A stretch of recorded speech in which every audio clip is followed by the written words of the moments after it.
no player in the NBA more ruthlessly pursues the most efficient possible shot on every single possession than James Harden. Harden fully embodies the Houston Rockets' layups and threes ethos, eschewing almost entirely any shots other than those from the most advantageous areas of the floor. It's a style of play that has swept through the league on a team level but is not yet quite as common among Harden's fellow star scorers. The Athletic's Amick wrote a piece this week wherein he noted that Kevin Durant, unlike Harden and teammate Stephen Curry, does not prioritize taking as many three-pointers as possible.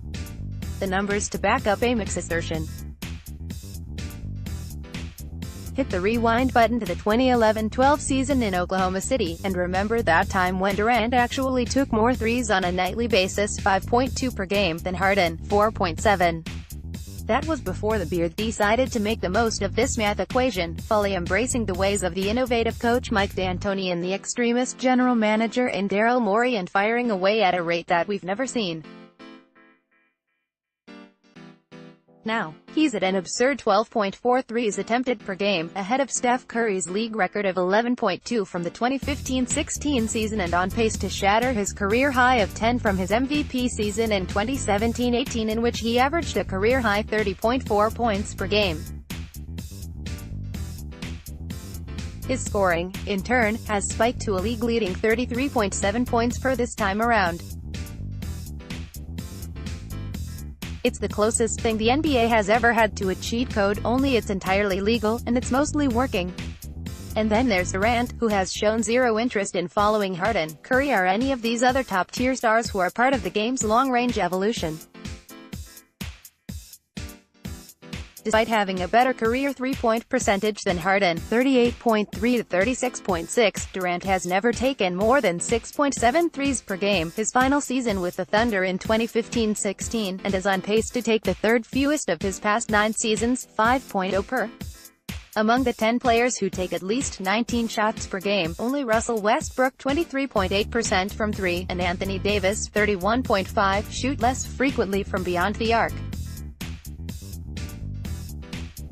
This piece, naturally, got me thinking about what would happen if Durant did prioritize the three-ball like Harden and Curry do. What would happen if Durant had Harden's shot distribution, which is vastly different from his own? Given Durant's elite shooting ability from all areas of the floor, the easy assumption is that he would see a boost in scoring efficiency if he suddenly played to the math in the same manner as Harden. Unsurprisingly, that's indeed the case. Assuming Durant converted shots from each of those floor locations at the same rates he has during the 2018-19 season, but merely redistributed his shots so that he took more dunks, layups, and threes and fewer floaters, runners, and mid-range jumpers, his effective field goal percentage, which accounts for the added value of a three-pointer over a two-pointer, which jumped from its current 55.2% all the way to 59.0%. A jump of 3.8 percentage points seems, well, pretty huge, so I decided to see how that would compare to other top scorers in the league. What if they all suddenly adopted Harden's shot profile as well? The results were fascinating. Among the top 35 scorers in the league, 23 of them saw an effective field goal percentage increase with Harden's shot profile, while only 12 saw their effective field goal percentage decrease. An incredible 10 players saw a bump of 3 percentage points or more, while only 4, including 3 incredibly obvious suspects, saw a similar drop-off. Another 10 players saw their effective field goal percentage jump of between 1 to 3 percentage points, while only 3 saw a similar drop-off. 7 players barely saw their shooting efficiency budge at all, with a differential less than 1 percentage point. Durant, as you can see in the chart above, is one of the players who would benefit most from adopting Harden's shot distribution. His 3.8 percentage point bump ranks 6th among the 34 non-Harden players in the league's top 35 scorers this season, and is just 0.7 percentage points behind Danilo Gallinari at No. 1. Durant's teammate, Klay Thompson, is right behind him.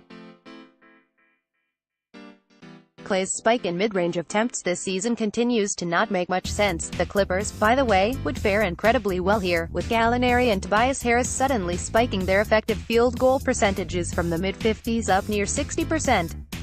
That'd be worth an extra few points per game. Perhaps unsurprisingly, the rest of the top 10 is populated by combo forwards and swingmen, the kind of guys who can get into the paint and finish well around the rim while also shooting a respectable percentage from three. Karl Anthony Towns is the lone traditional big man not just in the top 10, but in the top 15. The only other bigs who would benefit from adopting Harden's shot distribution are Joel Embiid, Blake Griffin, and Nikola Vucevic.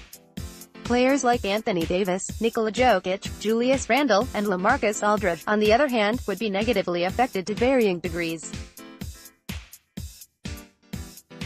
Scanning all the way down the list to Aldridge brings us to the group of players who would see the most dramatic effect in either direction, and their names are not surprising. Aldridge himself, DeMar DeRozan, and Giannis Antetokounmpo would all see absurd effective field goal percentage drops of 12.7 percentage points or more, with Antetokounmpo's dropping off by a completely absurd 17.8 percentage points, dropping him from second among this group of 35 players in effective field goal percentage all the way to 33rd, ahead of only Aldridge and DeRozan. Natch.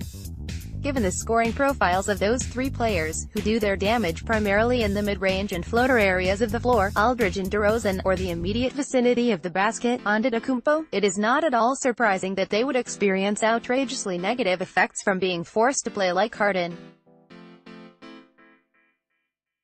It's worth noting that there's quite a bit of noise here. Players' conversion rates in certain floor locations would obviously be affected by dramatic shifts in their shot distribution. And players who suddenly took a whole heap more attempts at the rim would also get fouled more often, which would affect their conversion rates, potentially give them a boost in true shooting percentage, but also perhaps affect their health. The interplay between teammates on the list would also presumably affect their conversion rates, as teams that no longer had to worry about Durant shooting a mid-range jumper on a post-up quite as often could hug closer to Thompson on the perimeter, for example. For the purposes of this exercise, though, it's fascinating to see what would happen if each of these players started suddenly playing like Harden, in a vacuum. Namely, that most of them would be better off.